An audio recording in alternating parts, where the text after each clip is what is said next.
Well, it's a pleasure to be here. I saw many familiar faces as I came in. Some of us shared a trip to Israel a few years back and got to wander around that land. But it's been great to meet some new faces, and I bring you greetings from Westminster, your neighbor just around the corner. But we're going to read from the book of Judges, and so you get a Old Testament sermon from an Old Testament professor, and when you do Old Testament narrative, you often have to read a little bit. So we're doing the whole chapter, Judges chapter 13. And so hear the word of the Lord from Judges chapter 13.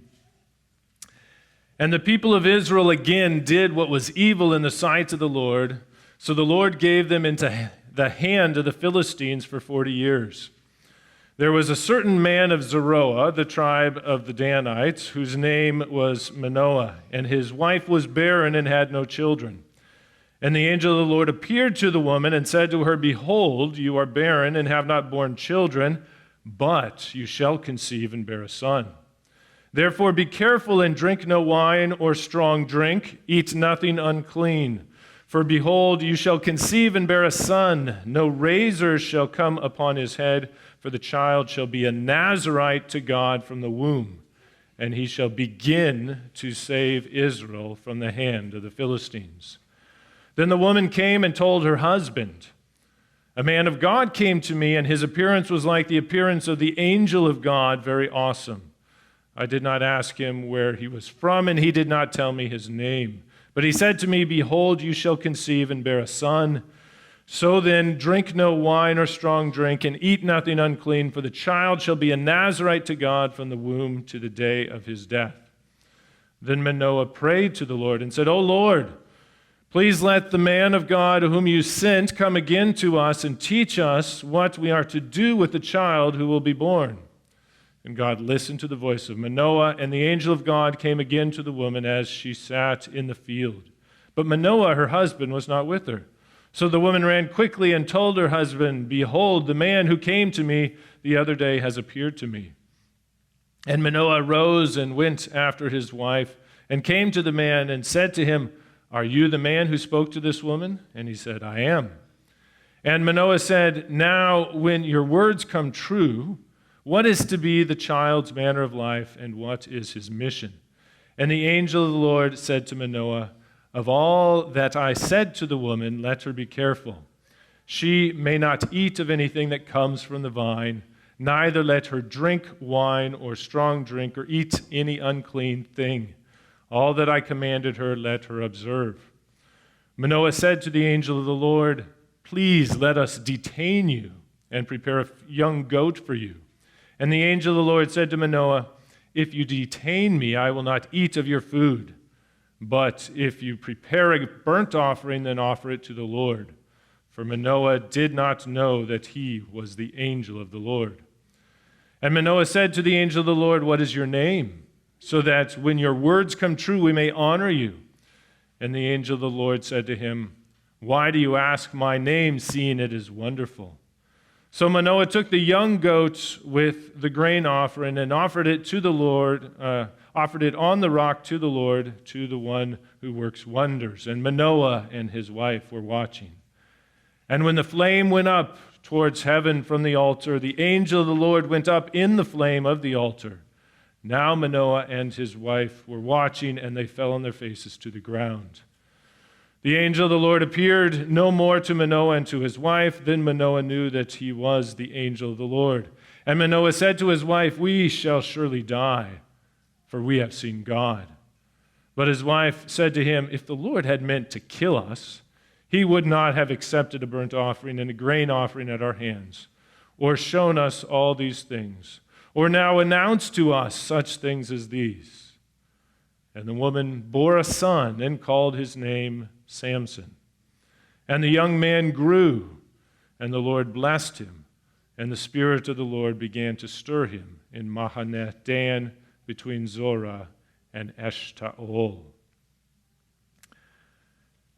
When, as an Old Testament professor, people sometimes ask me, what's my favorite book? And I think as an Old Testament professor, I'm allowed to have a few favorite books. But one of the ones that I answer is the book of Judges. And when I tell them that it's my favorite book, they're sometimes surprised. The book of Judges is a little rough around the edges. It, in places, doesn't necessarily seem Sunday school appropriate. As you go through it, the people of Israel, they were continually following the nations round about. They were adopting their values, even their gods. And in the book of Judges, we see this as a cycle that happens again and again and again and again, right, as we keep going and going. And it's not only that it's going again and again, but it's actually getting worse and worse and worse and worse for Israel. Ancient Israel had some serious problems. And that, in many ways, is why it's one of my favorite books, because you and I have some serious problems. And yet, as we read, we see that God was relentless. He was relentless in his pursuit of Israel, and we can be assured that he is relentless in his pursuit of us. He wouldn't let Israel, he won't let us go our own way. And so Judges is one of my favorites because it is a book of salvation. Now, our passage that we read here today, it has many interesting elements, and we'll bring up a number of them, but we're going to focus on that phrase that has salvation in it. If you notice there in verse 5, as the angel is telling the woman about this son that would be born, she said that this son would begin to save Israel from the hand of the Philistines.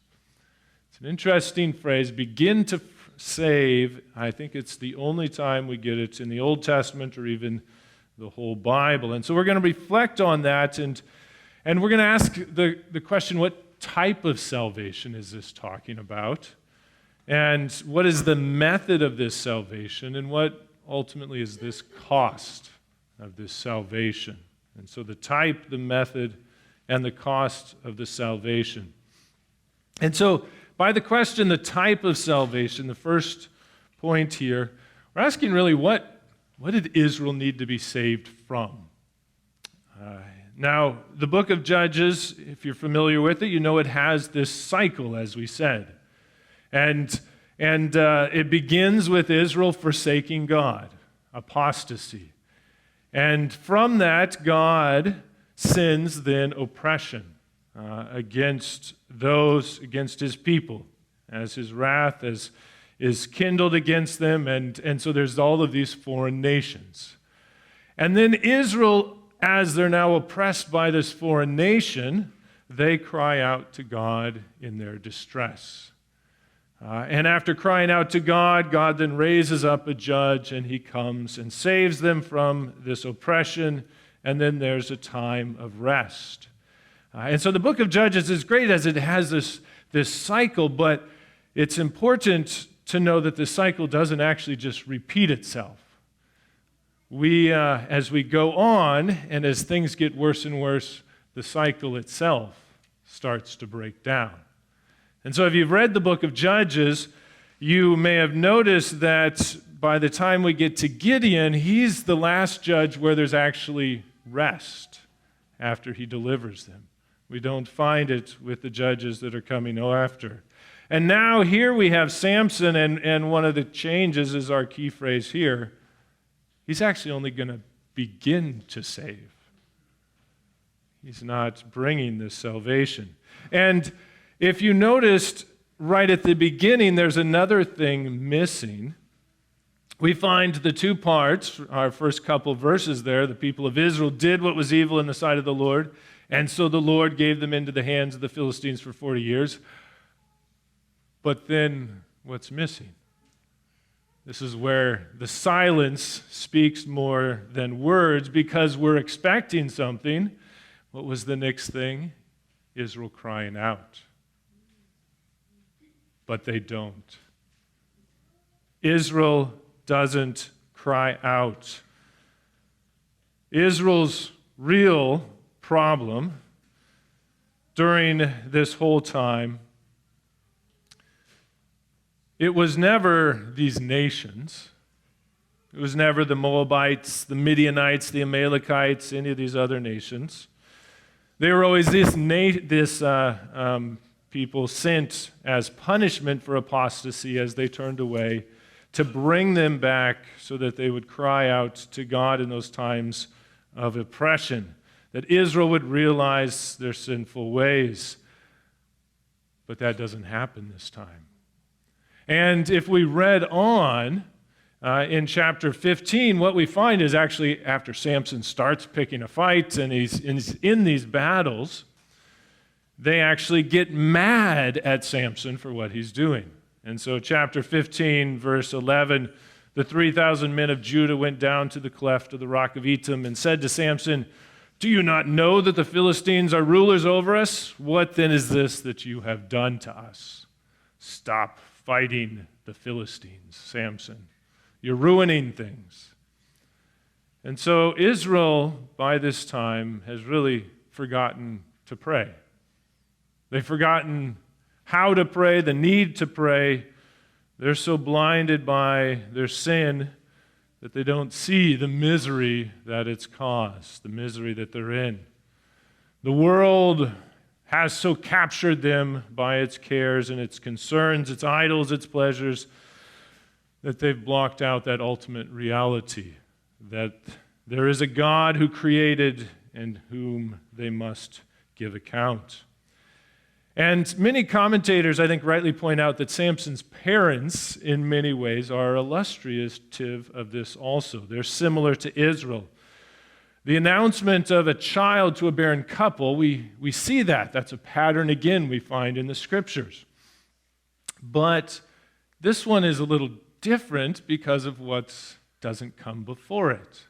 There's no indication that Manoah and his wife were crying out to God in their barrenness. They, like Israel, have forgotten to pray. But it is with Samson that we really get Israel's problem explored more fully. And it's set up in his calling as a Nazirite. We had that mentioned there. This Nazirite was someone in the Old Testament who was marked out special as belonging to God in a certain way and thus called holy in a special way. And when you look at what was required, it was very similar to a priest, very parallel to what you had of a priest. And so in number 6, you can read of the vow that somebody could take as a Nazirite, and there it's of somebody who wants to do it for a certain amount of time, that they would take this vow and then they would need to abstain from wine or anything that's related to grapes, and they wouldn't cut their hair, one of these most important things, and they wouldn't come near a corpse, a human dead body. And these restrictions paralleled very much the restrictions that were for a priest, even more importantly, the high priest. And the Nazirite's hair was called, in many ways, the same term as what the high priest had on his head, this marker that said he was holy to the Lord. Now, what's unique to Samson is he doesn't have a choice. God has marked this from his birth, and it's not temporary. There is no time limit, and that's in many ways what makes him even closer to a priest, because a priest likewise was from his birth.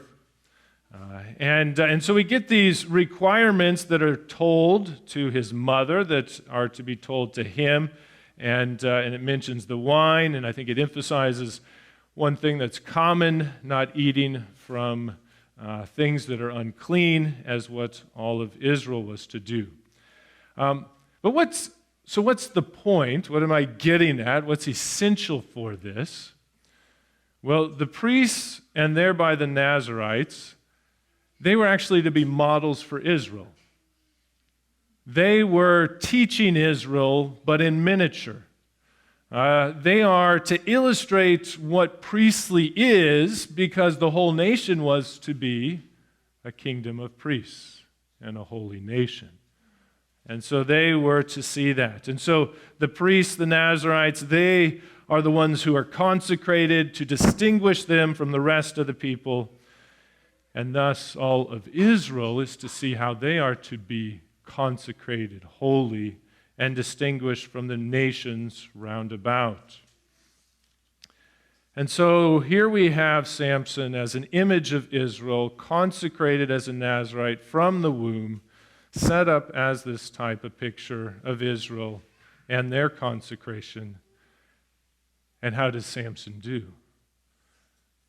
What happens to this one, this Holy One of the Lord, blessed by the Lord, called to a life obedience? Well, we see Israel very much before us. The end of our passage might leave us a little hopeful. He's born, and he grows, and the Spirit is stirring in Samson. And then we read right away in chapter 14, what does he do? Does he rally the troops? Does he go out and call Israel to go and fight against these Philistines? No, the first thing he says is, Mom and Dad, I want to go marry a Philistine girl. This intermarriage that had been a problem for Israel, that is exactly what Samson wants to do, because she's good in my eyes. And so I want her. And as we read on, we find him violating really most of the rules surrounding his Nazirite status. As he's in drinking parties, as he's in vineyards, as he eats unclean food, and eventually even his hair. And Samson's main problem is he can't stay away from those Philistine women. He's so blinded by his lust that he cannot or chooses not to see their lies, the dangers he's facing. And ironically, it's not until he's physically blinded that he begins to see more clearly, to understand. And so as we think of this, what type of salvation did Israel need? They didn't need not so much salvation from Philistine oppression, but from being absorbed by the world. They were so comfortable with their idols, seeking friendship with the world. And Israel needed to be shown that they even needed this salvation, which we must admit is often true of us. Because I would say, even more than Israel, our danger is most often not some oppression from the world, but being sucked into it. Be in the world, but not of the world. It's a helpful phrase. It's not of a particular Bible verse, but summarizes in many ways what we could say is that Christian life.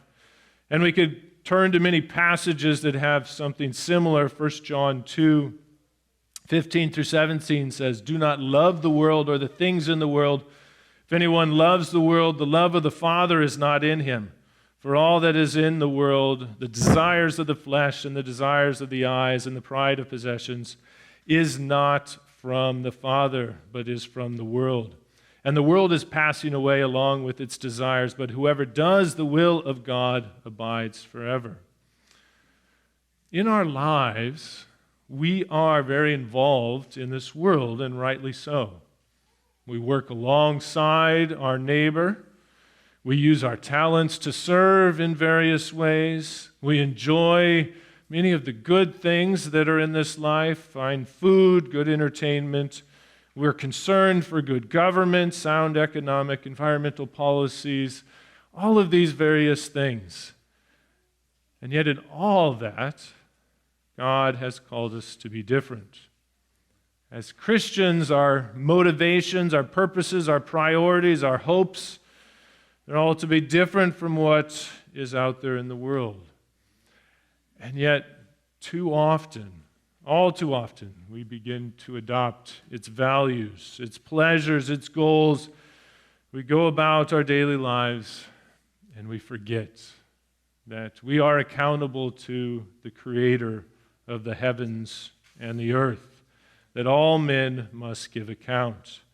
And so if we are not daily crying out to our God for mercy and forgiveness, as we have there in the Lord's Prayer before us, we've become blinded, I would say, to our own sin, our own misery. And that is the struggle of the Christian life. How can we, as we properly should be, so intimately involved in the world without being absorbed by it, chasing after its wants and desires? And so if that's what salvation is from, what is the method of salvation? How in this passage is God going to separate his people from the world? Well, if God is using Samson to begin to save, how is he going to do that? Well, in brief, he's going to use Samson to start a fight.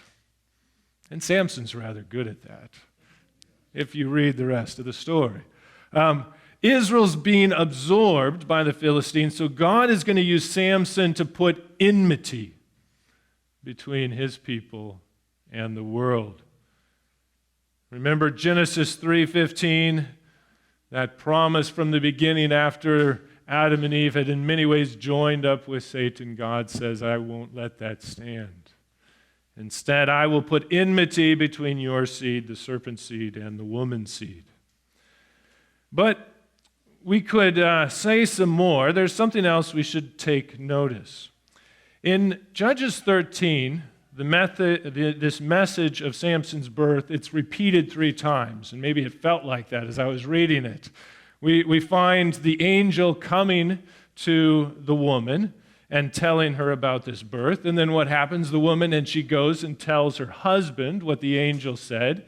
And then he wants to hear it for himself. And so he asks for the angel to come again. And then the angel says it again. And so we get this repetition. Now, repetition is always important to see, kind of we saw already with the cycle, especially when there's changes, when there's something that's different as you go along. And so if you read them all together, you may have noticed that it's only in the first of these 3, the one when the angel comes to the woman, that we have this statement that Samson would begin to save. She doesn't repeat it when she goes to her husband. The angel doesn't repeat it when he comes back to Manoah. It's only to the woman that this is said.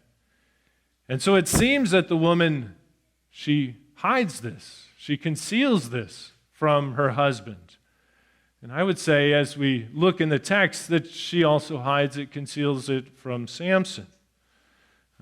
One way possibly that we could see that is his name. Names in the Old Testament are often very, very important. They reflect some sort of circumcision of the birth or what's going to happen.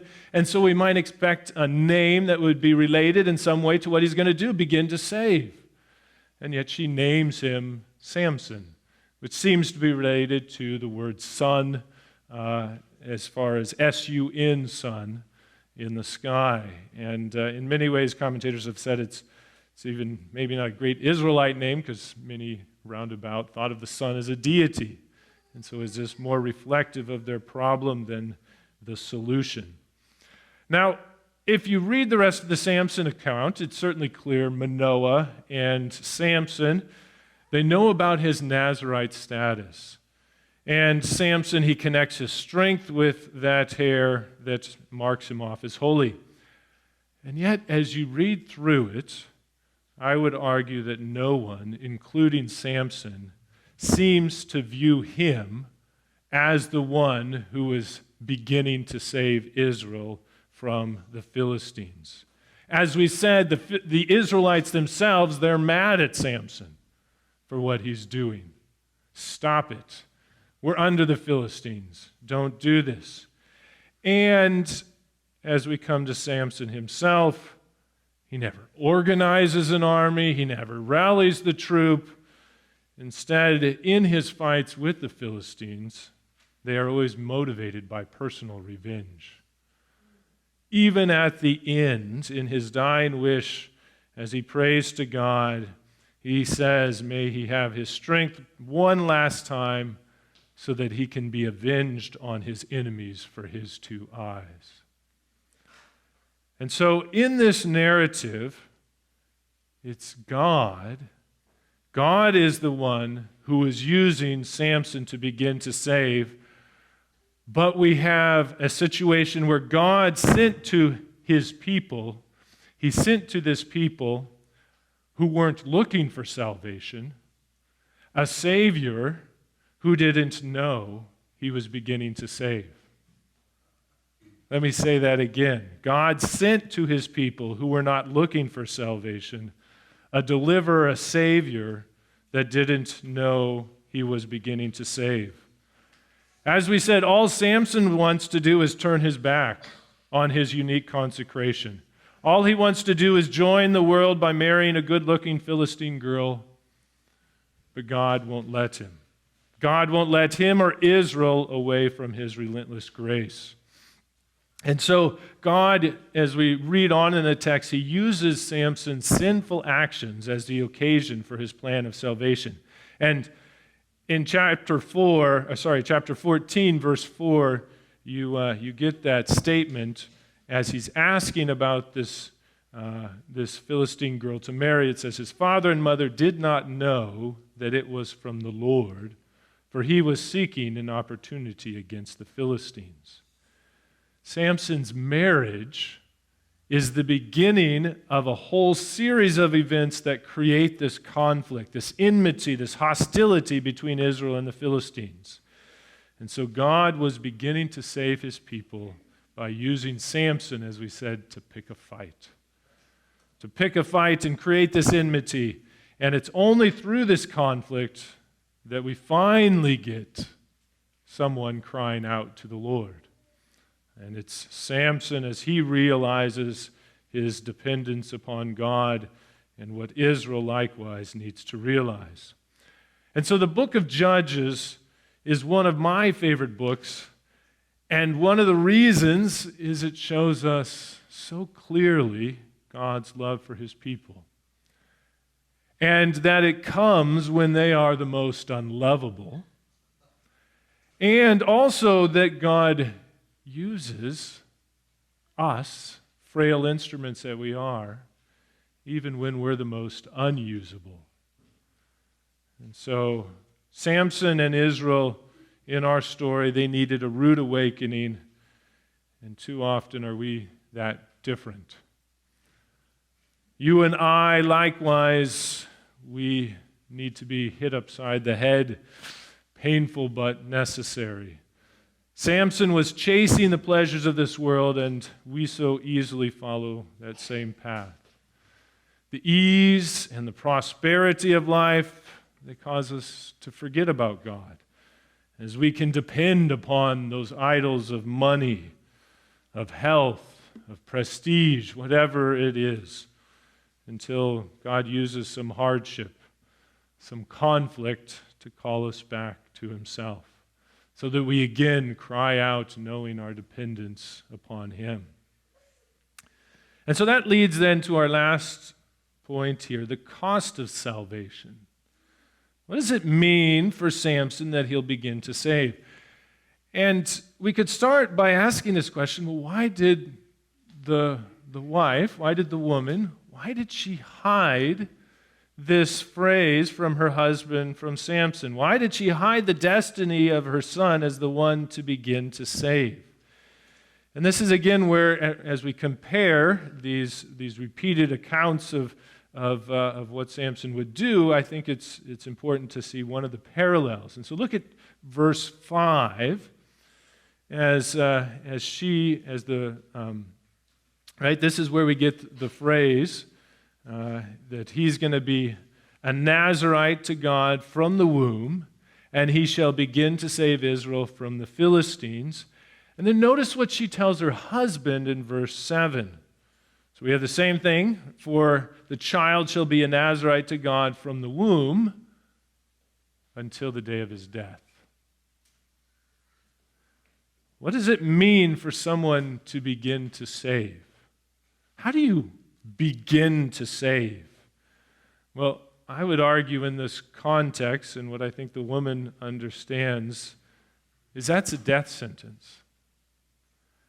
Samson may lay the groundwork for a future salvation from the Philistines, but he's not going to see it, as he's going to die in the process. And I would say that that's what the woman understands by her ominous answer there. And I think that's why she withholds it from Samson's future, from Samson in the future, and from her husband. And it's this question of why, God, would you give the gift of a son to me, a barren woman, just to take him away again in death? All of the other judges that we read in the book of Judges, they lived through their battles. They saved Israel. They led to some peace at the end. Why is only her son destined to begin to save?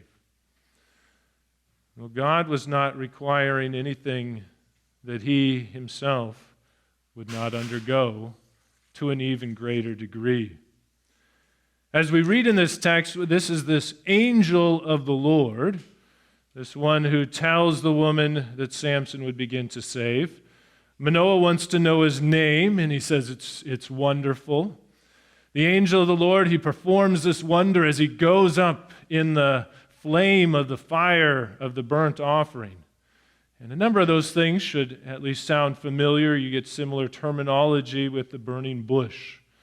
And the angel of the Lord appeared to him in a flame of fire out of the midst of a bush, to Moses back in Exodus. And so Manoah at the end rightly professes they have seen God. And so as we think of that, this angel of the Lord is identified as divine, spoken of as the Lord, and yet he's this one who's sent. And so many have often identified him as the second person of the Trinity, God the Son. And so this angel of the Lord, God the Son, when he proclaimed that Samson would begin to save, he knew what it would cost himself. He was not only promising something about Samson, because if there's going to be a beginning of salvation, there has to be a completion. Now, at the level of the Philistines, commentators can point to Samuel, or even maybe better, David, as the one who finishes the salvation of Israel from the Philistines. But as we said, the Philistines were not the real problem. Instead, there is going to be another miraculous birth that would be announced, this time to a virgin. And it is said of the Son to be born, and notice the parallels here from Matthew 1:21, and you shall call his name Jesus, for he will save his people from their sins. Here is the one that will not only begin to save, but will finally and ultimately save, and it's not hidden. It's revealed very much right there in his name. Jehovah saves. But what is the cost? Again, it's a death sentence. This salvation will require going to the cross, enduring the curse for sin on behalf of his people. And some have argued that Matthew, in his description of Jesus in his birth announcement, is alluding back to Judges 13, to what we have there, this birth announcement of Samson. And it's even possible that that's what Matthew's doing in 2:23, as he says, and he went and lived in a city called Nazareth, that what was spoken by the prophets might be fulfilled. He shall be called a Nazarene. Some have made that connection with Samson's Nazarite vow. But there certainly are parallels. Jesus, like Samson, he came to a nation that didn't recognize the needed salvation that he would provide. Jesus, like Samson, was handed over by his own people to others. And Jesus, like Samson, accomplished the most in his death. And so as we close, it's clear that the God who placed his call upon Samson, requiring his death to begin to save his people, is the one who became incarnate and bore our sins, bore the ultimate death for Samson and for us. And thanks be to God that we have that hope in this world. Let's pray.